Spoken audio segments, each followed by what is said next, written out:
Hey everybody, it's Zach back from Sharky Bite for another release tonight. First part of tonight's release is going to be going over our plugin. Just as a gentle reminder, our plugin is $1,000 a month. We are up to 97 tools. Upon login, we take just under a second if you have all of our tools enabled for initialization. If you'd like to try out our plugin, remember it takes less than 1 minute to register on sharkybite.com, download our plugin, throw it in your TEB environment with no restrictions, test as long as you want. And last but not least, we are a month-to-month, no contract product. So what does that mean? That means just like your Netflix subscription, you can cancel any month. You don't have to get locked into a year or 2-year contract. We are counting on you liking our products. For our Ocean, we also have a small update for you, so stay tuned for our updates. Heading over to the web, the first update we have for you is the ability to search our tools. So down here above all of our plugins, you can now have the ability to search for different tools rather than having to look very quickly. The second part of our update is going to be in our FEMA automation.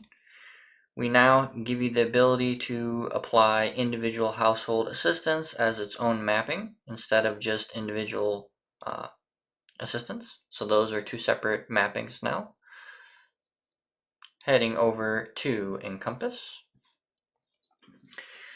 We actually have 2 new tools for you this week. So the first new tool is going to be our duplicate checker.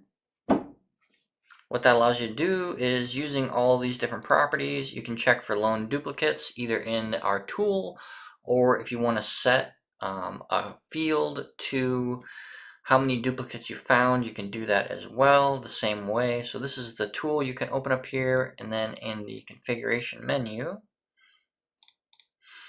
you can do just about the same thing. So you set the field to set.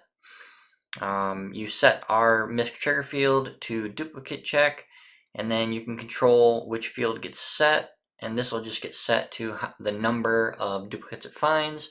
You can also control in the configuration, if you're doing this again through the trigger, like through a business rule, you can control what gets checked. So if you don't want to check the name or any of these properties, you can uncheck what you don't want to check, or you can check all of them.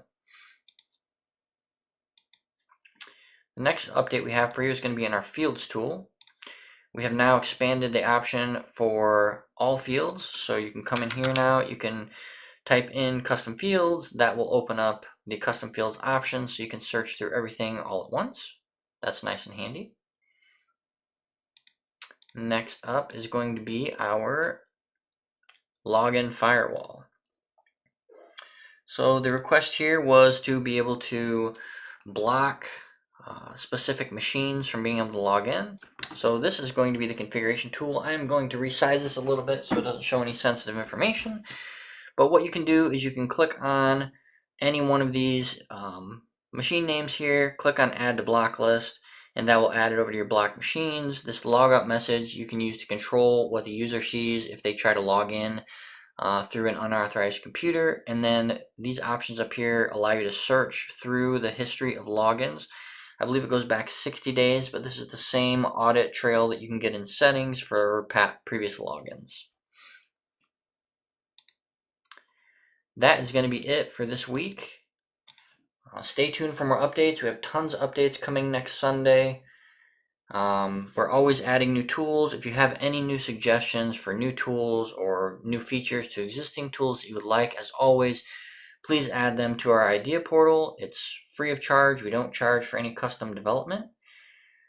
Have a great week.